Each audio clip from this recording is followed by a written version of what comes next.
We going. Peace. Peace. What's good with you? How you doing? I'm good. You good? Yeah. Welcome to another Highway Haku show. Absolutely. To start off, I wanted to talk about. We were talking about Syria. You just now. The people don't know. You just raised a very interesting question as far as what you say the potential for what now Trump has coined to be fake news. Yeah. And that he might have been duped by the fake news. And when you say duped, you mean what exactly? I mean, he might have even been fooled by the same people that he had his guard up against. And you know, in the aspect that the other day, just to give people clarity on why I say this, the other day I was looking at some news. I seen I guess the ambassador or the representative for Bolivia. He was speaking at the UN and he was saying how maybe Trump might have been the new George Bush. But this time it wasn't the 9/11 buildings, it was the Syrian chemical attacks, and he was so quick to jump. As soon as they said they knocked down the towers, niggas jumped on him. George Bush jumped on him. He said Colin Powell. So my man in the UN, he had a picture of Colin Powell and everything. He said, look, we seen this movie already. 10 years ago, we seen Colin Powell. He said the same thing in the UN. Now, we got the chemicals in Syria. Now you want to jump on niggas' heads now. So, I don't know. I fuck with Trump to the point where I feel like he's a person who's going to speak his mind. Like I said, I put aside his racism and his past indiscretions, but he's a person who speaks his mind. And that being said, I support him in the sense that if you're going to do the right thing. Now, I don't know if he did the right thing because he thought those people was really genuinely in need of help, or he part of the whole fake news. At the end of the day, how could I know? Because I'm not in office, though. I mean, we saw the footage. I mean, I understand exactly what you're saying, and we have seen this before, where weapons of mass destruction types of things, and then we got on board for nefarious purposes. Exactly. However, what we did see is the footage of all these kids fucked up. What we do see, at the birthday they go to, and you're right. But what we do see, like, we see the footage of all these kids having lost, like, I was looking at something on the news today, and one kid lost, like 15, 12 family members in that bombing, and those tears and all, and that loss is real. That's a real loss. Countries do this to each other. Regimes do this to their people. America has done it to its people. We've had the smallpox blanket fiasco. We've had the Tuskegee syphilis fiasco. We've had Hitler with the fluoride fiasco. We've had we do it all the time. Every regime does that. So I don't think it's far-fetched to say that Syria did it. I understand what you're saying. We got to log ourselves because I recall you saying something about our hypocrisy. Our hypocrisy we have a long is history of chemical bombing our own people. Well, once we understood like chemical warfare and germ warfare, like especially with the whole smallpox. Give the people, not to cut you off. Give the people a little rundown on a brief history, a quick run through of the history of America using chemical and germ warfare. Well, yeah, that's what I was doing. So the first time we have it really is with the using it on, I forget which tribe it was, and I want to say it was the Sioux, the Cree, it was something like that. But when they gave them blankets for the winter and they contained smallpox, that was the first time we saw the weaponization under President Andrew Jackson, who's on your $20 bill. The weaponization of germs to eradicate a people. This guy right here, he did that. Andrew Jackson, this guy that we worship, he is the first guy in America who dealt with chemical germ warfare as we know it. And then we have the Tuskegee syphilis experiments, where they're purposefully giving controlled populations of only Africans and African Americans syphilis to see the effects they have over a prolonged period. And just for fuckery's sake, really just for some kind of masochistic fuckery's sake, we have Hitler putting fluoride in water. Now that's not American, but it is most certainly European, just to make the people in Europe in that time more docile, that he had a dominance over. And we see it all the time. And we picked up the bag because we now do that. And now the black communities within America are now recipients of chemical and germ warfare through the food we eat, the water we drink, all that shit. So I just say that America got some nerve to fuck around as a nation to point the finger and say don't do that because we don't. This is where we draw the line. This is what this is what America is built on.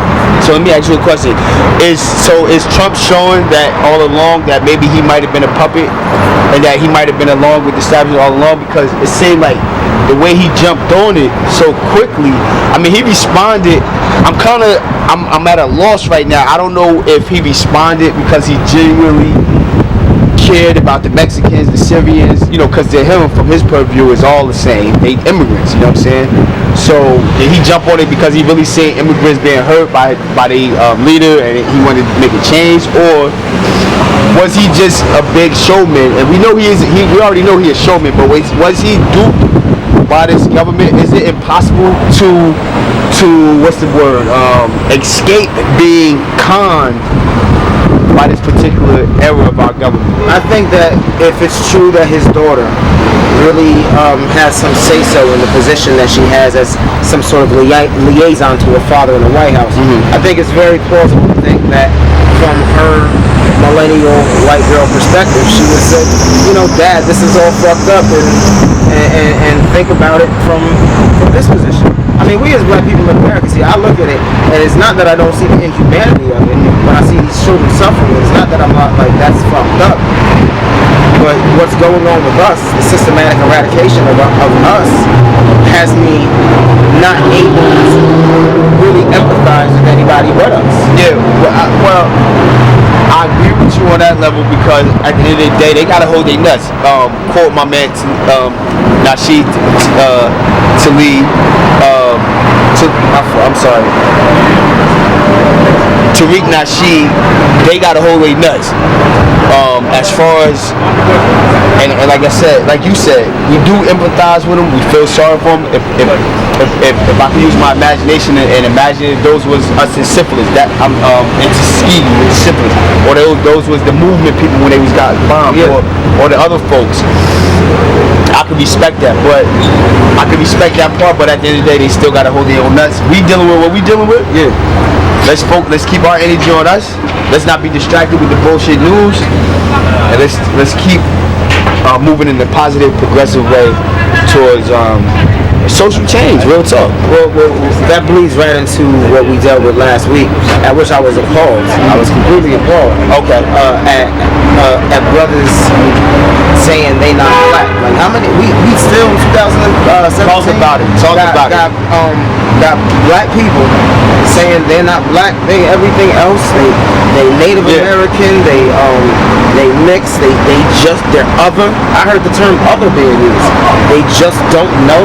But one thing they know for sure is that they are not black. The only thing they were sure. The only thing they sure of is they ain't not black. They're not sure if they white. They're not sure if they mixed. They're not sure if they this, that, and the third. But they are sure they're not black. And I was also a witness and I don't want to use to the atrocity of them saying, "Yo, I ain't black," or not wanting to claim it. Now, why would you think they didn't want to claim black? I came to a conclusion that I really hope is not true. But all signs point to it being true, and that is, damn it, like what if chattel slavery won? Like here's my point. Like what if they won?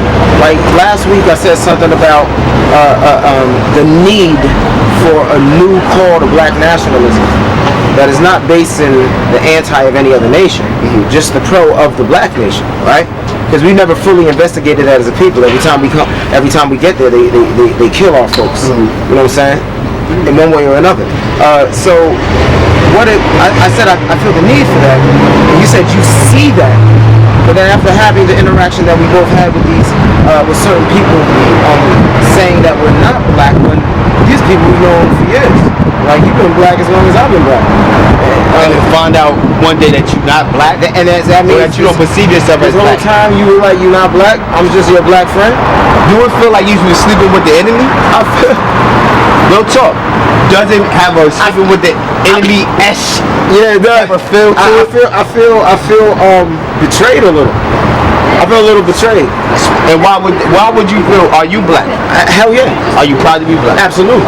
So you being betrayed by, you feeling betrayed or hurt by somebody who says they're not sure if they black. Obviously they look black. They black. They lineage. If a police pull them over in the streets, they definitely gonna know they black. And the genealogical lineage, the social genealogical lineage of these people is you are at least African American. I know your folks. Yeah. And so what do you mean? And also coming out of the Montclair school education, which is one of the best in the United States, I'm sure they touched on the one drop rule. Oh man, we got a grandfather clause. Yeah, somewhere in these lessons, they told them about they read about the one drop rule. So hey yo, so what if, back to my question, I was thinking like, what if chattel slavery won? What if the detriment of Willie Lynch is an absolute? And what if now what we're seeing, now the world is going to go back to being black and brown. That's just genetically, you can't stop it. But it's bringing something with it now, which was touched on in the 70s by people like Stokely Carlisle and Malcolm and Fred Hampton. I think I know where you're going with this. Neo-colonialism. Yeah. So you end up being black and brown with a fucking European mindset. And that's what brain European hatred of yourself. So that's what you were talking about yesterday. Yeah. Okay, I can see that. So basically, now let me try to reiterate just so I can understand, so I can see if I actually get what you're saying. Yeah. Basically, what you're saying is, okay, we know that the white race is at a 0 birth rate. That they dying faster than they give birth. So at that rate, they're gonna be essentially dismissed.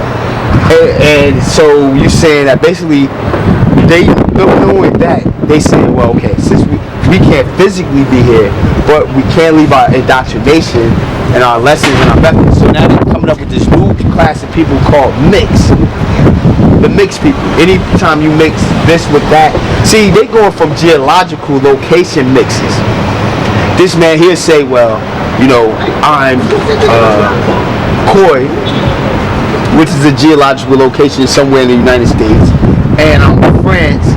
I'm French. My mom is 1/3 French and German, so that's 2 places in Europe. We doing what white folks do. Yeah, it's like culturally, like, yeah, like, okay, like I know you're Caucasian, and here's a sociological they say difference. I'm Italian American. If you ask a regular Caucasian, like, hey, like, you gonna say I'm white? Like ethnically, what are you? No, they're gonna be like, well, my grandmother's French. My great grandmother on my father's side is German.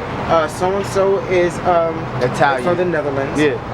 So and so is Moroccan. And it's almost like they have that luxury. But at the end of the day, do you think they would say? Do you think it would be any hesitance on them saying that they're white? Well, that is the hesitance. That's no, but once you, because you seen we went through 4 or 5 hours of it, but what they after they break down geologically where they come from. After they break, how was your day? Right? Yeah.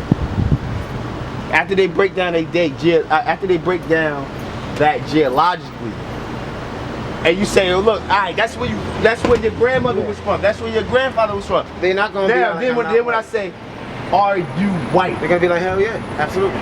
Now with us, but here's what we do. You ask somebody like, yo, what are you? Like, I'm black. I mean, I thought that. I thought that was a non sequitur. And I thought that like we were past like all the other stuff that, because it's a bad look when you like the African American is mixed with a whole bunch of other things. You know what I'm saying? You black though. Like I'm mixed with different shit. I'm black though. I ain't putting other anywhere. I'm black. Yeah, because I know my gene. Me too. I'm mixed with white folks. But I'm mixed with white. I'm mixed with some Indian. I don't know what tribe or tribes. I'm mixed with different kind of whites.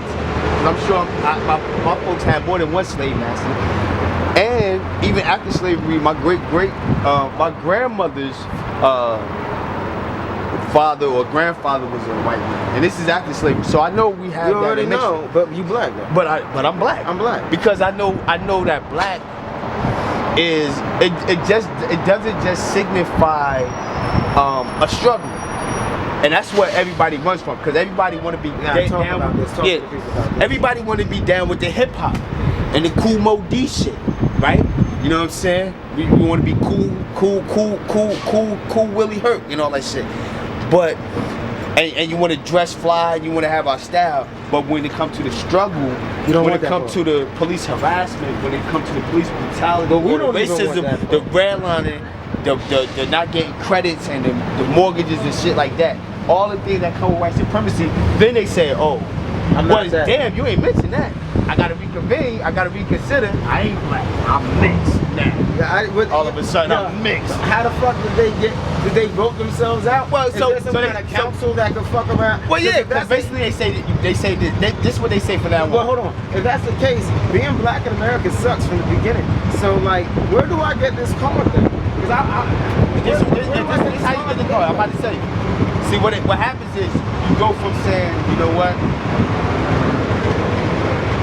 I'm not going to relate to the struggle, so all I'm going to do is go when Meek Mills and Black Dot come to the town to have a show. Yeah. I'll go to the hip hop party. Okay. I might even go to the after party. You might smoke some weed. Yeah, and I might even take a little weed, right? Oh, but tomorrow when I wake up, I'm back to classical music. I'm back to motherfucking. I love classical music. I'm just saying. Well, we invented that too. I know. But I'm back to classical music. I'm back to upright positions. I'm back to suit and tie. I love a good suit and tie. And a.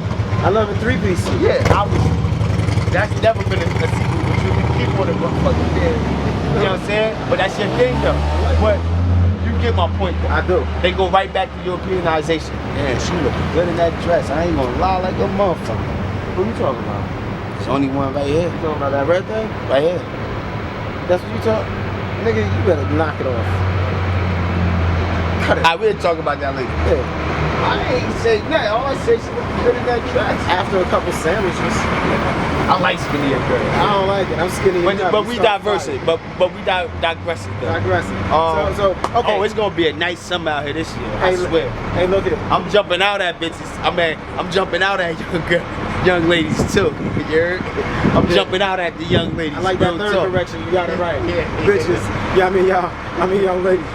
Hey, but I believe that I saw something on Facebook today, this morning, and somebody was accusing Future of helping to destroy, tell me what you think about this, the black community by his promotion of something called now, and I see it, drug culture. Oh yeah, the dope fiends. The dope fiends again. The nigga got a song on the radio right now called Molly and Percocet. So he's talking about taking drugs and taking Molly, more drugs, and that's cool. So now we praising dope fiends. The new rap thing. When did that happen? Dope fiends ain't never. No, look, dope fiends ain't never been popular. Never.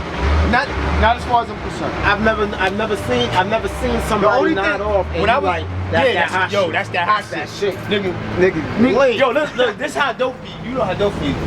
Yeah. They dancing like that now too. They don't hit the ground, but that's gonna be the new dance. Now let me quote it real quick. This is the new dance, yo. That's the thing. I don't hit the ground now. That's the thing.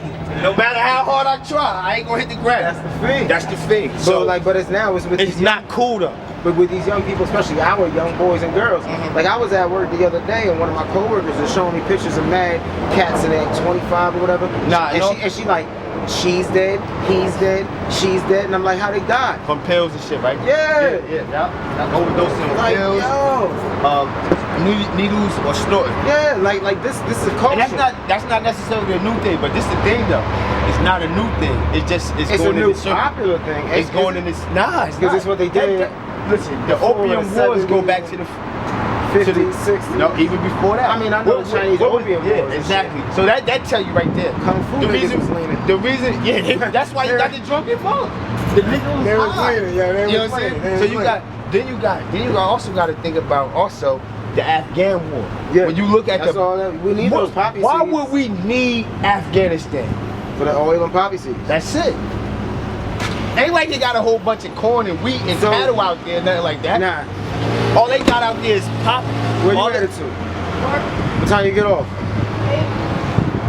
I'll see you later. All they gotta worry about is what? Provide all they got over there to provide for people is opium, fields, the Lord, and desert sand. If you're a concrete company, Oh, that's you hit the the Halliburton, just like Halliburton, right? Remember they rebuilt Iraq and all that shit. They was one of them concrete companies, construction companies. They said you a bunch of sand. What's concrete made of? Sand and rocks, right? Hey yo, and okay. Water. So let me ask you: would you say that that Future? Because you know our people like to fuck around. You know we talk about a lot of shit our people don't follow in the news, and sometimes we introduce our people to new concepts, even if they even fuck with the show. Yeah. You know, and when they do, it's like. But would you? Because our people love popular culture. Would you? My man, yeah, sure is. Would you accuse Future of being an enemy of the state? For sure. Of black people? For sure. You know how I feel about rap music in its current manifestation. I think it's a government tool to keep black people down and domicile, subservient, just stupid and just like ignorant and go and look in the wrong way, because we know how powerful mass media is. Especially when you because we see evidence when you drive, when you listen to the radio. You hear a song that first time, you be like, yo, this shit whack as hell. But after like the 1,000th time that you heard the song, you find yourself in the car grooving to it. You like, yo, I don't even like this song. And you like, oh shit, that shit hot. So we know that if we convolute you with this information constantly, just bombard you with this, you'll probably fucking submit. Yeah, you'll submit to it. Eventually you'll submit to it. Either you're gonna die, submit to it, or you're gonna rebel to it. There's only 3 options. And we're gonna take and more than likely the first two, get down with it, submit to it, is the first two that they more likely to happen versus the rebel towards it. You know what I'm saying? So that being said, Future is definitely a government agent, but he's not the only one. He's the most popular one right now. So Future is the most popular government agent and enemy of the state of black people within this country. Right now. Right now. Currently, yes, he is. One of the most. He's the Jay-Z of his time, of his genre, of the young people listening. Now, when to you say Jay-Z of his genre, are you talking about subject matter, or are you talking about just popularity? Okay. Because Jay-Z elevate. We watched Jay-Z go from the street corner to the boardroom. So right now, I just want to get you straight. And I agree. And it only look like we watching Future. If I follow Future, it looked like I watched him go from the street corner to the dope house, but he wasn't dropping off a pack. He was gonna go pick up a sack and snort it. See what I'm saying? Jay-Z was on some shit like, yo, look, he went from the corner post to the crack house. Now he moved into the crack house where he's selling crack, right? Then he went upstairs because he ain't running no more. He ain't got incident no more. Now he counting the money. Then he left the crack house. He ain't counting the money no more. Now he telling you where the money goes. So Future is an enemy of black people. Definitely, without a doubt. I agree right now. I agree. Without a doubt. If you listen to the content of his music, he's definitely and let New Level come on with A$AP Ferg and Future. That's my shit. Let New Level with A$AP Ferg. I hear that. Yeah, it's an old. Well, by this point, I don't need this. Not familiar with it. By this point, it's an old song, but I like that shit. Not familiar. And I also agree that Future's an enemy of our people. I completely do. Yeah, I think rap on the whole is an enemy of our. My father told me that once. I told you that before. Yeah, I think rap as a whole though, but we touched this subject many times. If the people that follow us at Al Ray Haku YouTube. That's ALRE #HICOUP. Type that in and it come right on up on YouTube. We got a following on Facebook, Instagram. So you know, look us up. You know what I mean? We there. You know what I'm saying? But like I said, I definitely agree with you as far as these rap niggas is definitely enemy of black community, our progress. Now, where do we go from there? Knowing that, how do we buffer that? What kind of armor do we have against that? Man, our armor is. I mean, so far, it seems like our armor is being and hear me. It feels like our armor is being a cognizant participant of the daily struggle. And that daily struggle manifests itself differently in many ways. It breaks down. There's levels to this shit. Okay, give us an example if you can. Like, well, what a black male in America goes through is different than what a black woman goes through. On some level, on a very superficial level, it evens out because you're both black in America. Okay. But past that very superficial level, it breaks down in so many different ways and so many subsections. Even the sexual harassment, it pervades both, but it's just manifested differently. So you know, it's a struggle. Like I find it a struggle myself, just to get up and go to work. I know this white man at my job gonna try to fuck with me. How do I get to be passive aggressively, eloquently disrespectful, keep my job, be able to still pay my bills, get my point across? That's fuck you, cracker. Yeah. And not, you know, not get fired. And not, still provide for my family. And that's just one small, minute aspect of being a black male in America. Of being a black person in America, male or female even. But even more so male though. Because we're females because females we're got and my boss is a white male, so there's that male shit, and when I step into it, like you already get the vibe, like you get. I mean, I am who I am, so, but there's so you get that offensive vibe. From what I understand, there's two types of black people in America. Even though they still black, they still gonna have that black struggle under them. But they got two problems. They got two things that's going better for them versus just being a straight up black male. One is being a black gay man, and the other is being a black female. Both of them are accepted into the mainstream more readily than straight up, I'm black, I know I'm black and I'm proud. The nigga with the pick in his hand, I forgot to comb my hair earlier, but it still look good. Yeah, that nigga, he not gonna be accepted into the mainstream as readily as the gay dude, because he's what's the word, docile, and she has a history of cooperating with the enemy, and I'm not taking that away, because she also has a history of maintaining our people too and keeping us from going crazy.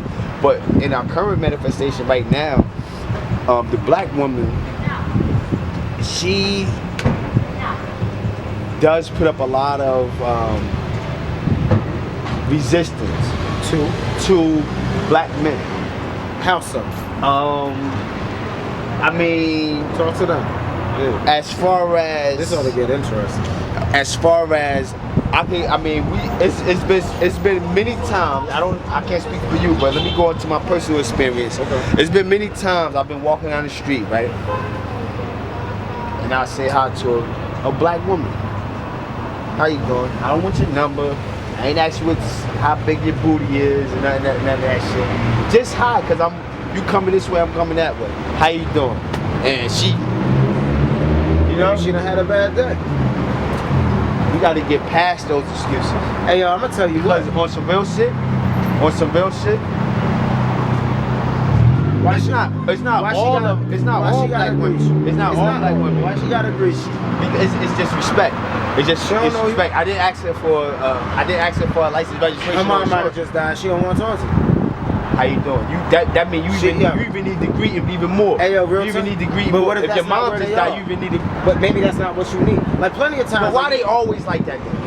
So if I don't find them always like that. That's a word they mean.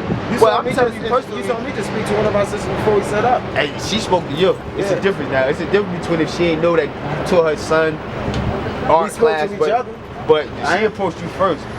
But if she ain't recognized you as her art teacher, I'd have kept it moving. Yeah, but she would. Now, if you'd have been like, "Hey, how you doing?" But that's you though. You are antisocial type of nigga. Yeah, I don't like motherfuckers. But I'm just saying, me personally. And what if the sister's antisocial and you in the way? Like, yeah, but it's like, I feel like talking. It's like 9 out of 10 of them antisocial. How much antisocialism do we got to go through into our? We don't never. That's why we in our predicament that we are. So you making excuses for this anti-social behavior, it doesn't help us where we at. Sociologically, okay, I hear what you're saying. Sociopolitically, socioeconomically, or any of those. Do they? Now you talking to them. Now, I'm asking you though. Okay. I just want you to like. No, but I'm talking to you though. Okay, you're right. So what I will say is, I hear what you're saying, and you are skimming the surface of a thing that's talking about the. So go deeper. Hold on. I'm about to talking about the desired collectivity of black people. However, because we're people, we got the motherfucking human right to not want to talk to you if we don't want to. Like when I walk down the street, motherfuckers say, I don't give a fuck if you white, brown, yellow. Like I had to tell my boss the other day, like my man at work, like, don't talk to me first thing in the morning. See, I do first and second shift. Hey sis, what up? I do first and second shift. I ain't really fit for human interaction until lunch. Shit don't come around till like 1 o'clock. I'm there from around 9, but like, yo, fuck out my face. The head nod's all I need. I'm going through different shit. Okay, a head nod, but a head nod is a signification. I might not even do that. Of a, see, now you're trying to be cant though. But a head nod is an acknowledgement of some kind of courtesy. Yeah, and but respect. a human being has. But it's like when human being has the